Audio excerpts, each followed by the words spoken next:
So once we really explored why each of them felt what they felt, we really got to this point of them not fighting and being so mad at each other. I could actually see the husband, who was furious, just kind of come down from, on a scale of 1 to 10, a 10 to an 8 to a 6 to a 5 to a 2. And I could see the wife, her frustration also come down. So once they're at that point, I could say, all right, so we both know you both have valid points. So let's leave off the evaluations, because both of them were calling each other stupid for having their perspective. So I was like, okay, let's leave evaluations off. We don't have to judge someone else's perspective. It is just what it is. So they left, and then I said, well, how about, since both of your perspectives are really, valid, and I understand them, and now you do too, can we meet in the middle? Can we just compromise? Can we find a place that will feel a little bit similar, so that we could take each of your experience and each of your thoughts, and we can combine them and do a little bit of what you want and a little bit of what she wanted. And we were able to do that. So it was really just more like a conflict mediation session. But we need that. We need that because a lot of times the minute somebody starts speaking in a way that feels different, we don't listen. We shut down. And we don't want to listen to it. And I know that I do the same thing. If I'm in a conversation and someone starts talking about something that I totally don't agree, I have a tendency to just shut down. When I go into the soul energy, it reminds me to listen, just listen, and be curious. How is it that this person has come to this conclusion? And when you do that, and when you really listen and you really understand another person that you're not understanding, then you do get their perspective. So our own need to have things the way we want them blocks our ability to understand another person's perspective. And that is very frustrating to us, and it also makes us feel alone. Then it makes us feel like, well, no one's on the same page as me. And we don't have to feel that way. So it's really, if we view other people as very different from us, but that we're going to really embrace these differences, then we really are much, much more open to listening to other people and their differences. I see a lot of people that are a little bit more sensitive and shy and quiet and would be labeled maybe more introverted. And I do see extroverts too. And I do find that introverted people feel so judged, like their style, their way of being is wrong. And I try to tell them all the time that just because you're quiet and just because you don't want to travel the world and you want to stay home and you want to, watch TV and read books and maybe do some artwork or do some writing, that there's nothing wrong with you. And to embrace who you are and stop fighting who you are. But a lot of introverted people do get kind of like harassed a little bit by the extroverts of the world, because the extroverts are always like, come on, let's go out. You never do anything. You never want to do anything. You're so boring, blah, blah, blah, blah. So it's very easy for us to become very judgmental of each other. And there's a place for the extroverts of the world, and they do beautiful work in this world, and so do the introverts. So again, looking not to make ourselves the same and to embrace these differences. So when you're in a marriage, generally it's an introvert and an extrovert. And those opposites are there for a reason, so that we can become a whole, so that the introvert can help the extrovert quiet down a little bit, and the extrovert can help the introvert experience life a little bit.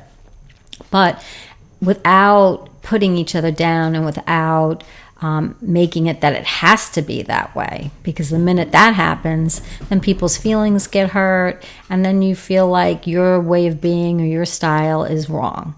So I tell all the time my introverted clients, read that book, Quiet. That's another amazing book. because it talks all about the experience of an introvert in an extroverted world. And, it's really, really, really fascinating. So I'll put that book also down in the description so you could look at that too, because we really want to embrace whatever style we are, whether we're introverted or extroverted. So that's another really great book to check out. And, it really, really helps. So getting back to connecting to our soul energy, because that's really where we find all this wisdom and where we find all this support, and we find all this guidance. In my own therapy practice, my soul really has helped me to be extremely present with people so that I'm no longer worried about, well, what technique do I need to use on them? What do I need to do? When I connect into the soul energy, it brings me into this place of unconditional love. And when I'm in this place of unconditional love, I can feel and see very clearly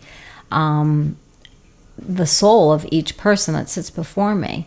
And I could also see the value so much in each person. And maybe in the past, if I had seen this couple, I would have tended to agree with one or the other and not say it, but maybe agree with the other partner, be the one that was more similar to me. So in the soul energy, I don't do that anymore because I can see value in differences, and I can see the reason why these two people are together, that they're meant to be together to share experiences, different experiences, and to help each other grow and to help their souls grow. So for me, it's a much, much different experience in the therapy session itself when I connect to my soul energy, and it is for my clients as well. I can tell the way I do any kind of interventions is much, much different, and it's much, much more, seems to me to be much, much more effective. Where in the past, I think if they came in with that problem, it maybe wouldn't have been resolved so quickly, and it was resolved really quickly. And the person that was really angry was not angry anymore, and they walked out really happy and off to go out to dinner together. So to me, that felt very successful, and that makes me feel so great that they could walk in ready to get a divorce, basically, because that's how they came in. Like, they hated each other and they wanted to divorce each other, to being back on track and going out now for a nice Saturday night dinner. So that is an amazing feat, and that is going into your soul energy and asking for help and asking for wisdom so that we can all benefit from that.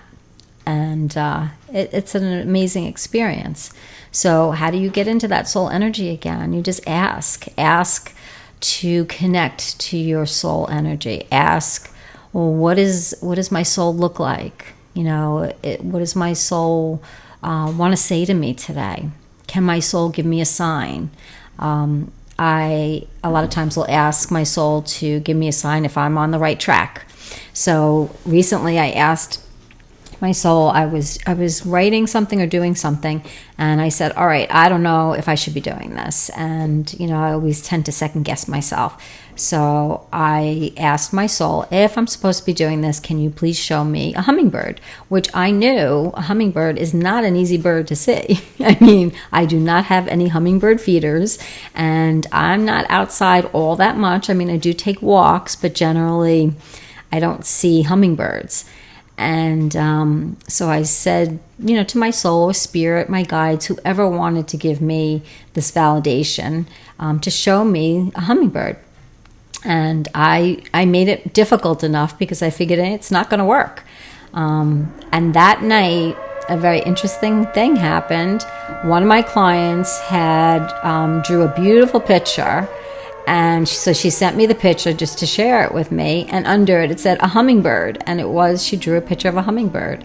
So how fascinating is that? How cool is that? I mean, it's just, you can't, to ask for something like that and to actually get it is an amazing experience. And it just validates that we are supported, and we have this amazing support system in spirit. We just do.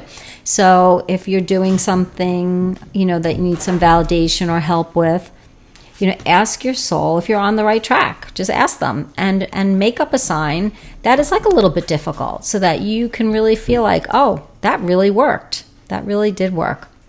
So that you're connecting to spirit. Go on walks, meditative walks, and just empty your mind and see if you hear or see or feel anything different. That's connecting to your soul. Meditating, go on YouTube and do some guided meditating. That will connect to your soul. I had a beautiful experience this morning. I have been a little worried about my daughter, who's been having some anxiety. She goes to college. And so I did some meditation, and in the meditation, I felt my soul guiding me to form kind of like a ball between my hands. And I felt in between my hands this white light. It was like white and pink light in between my hands. And it was just kind of beautiful white pinkish light. And then I felt them say, wrap that around her. So then I did kind of like a funnel because she's not here. So I kind of gave her this ball of white pink light. And then once she had it, then I just encircled her around this white pink light. I encircled her. And then I put her sister in, and I put everybody else that I know that's having anxiety in it too. And kept them in this white pinkish light. And what I felt from my soul, what my soul was saying is she's having anxiety because she's in a dorm and she's very sensitive. So she's picking up on a lot of people's feelings and thoughts and anxieties. And that's making her a little dizzy. And she is stressed and she is anxious. So try to tell her to just encircle herself in white light. But I did it for her. So I will share that with her. But because she is 18, she probably is not going to listen to me because she thinks a lot of the stuff that I say is right, Mom. So the good thing, if you're a parent, you can do this stuff for your kids. So you can ask their angels to keep an eye out for them, which I did also. I do that with both my girls all the time because it's so hard them being out in the world and they're not little anymore, so I have no control over them. Not that I had any control of them when they were little, because I didn't, but I feel like as adults, and my one daughter is always going places and doing things, which I love that she's like that, but it does scare me. So I'm always sending the angels to her, and then I did this meditation for my other daughter, and it's just a way that you feel like you can do something for them. And I would not have thought to do that myself at all. White and pink light? No. Where would I get that from? But when I was in meditation and I was asking my soul, my higher self, and I was asking my guides, that's what they told me.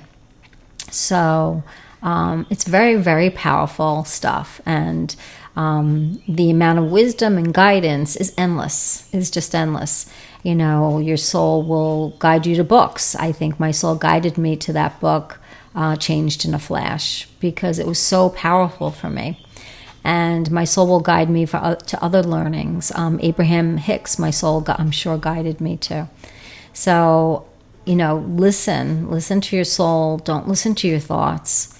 Your thoughts are just saying the same thing over and over again. Listen to what your soul has to say to you. Meditate, walk.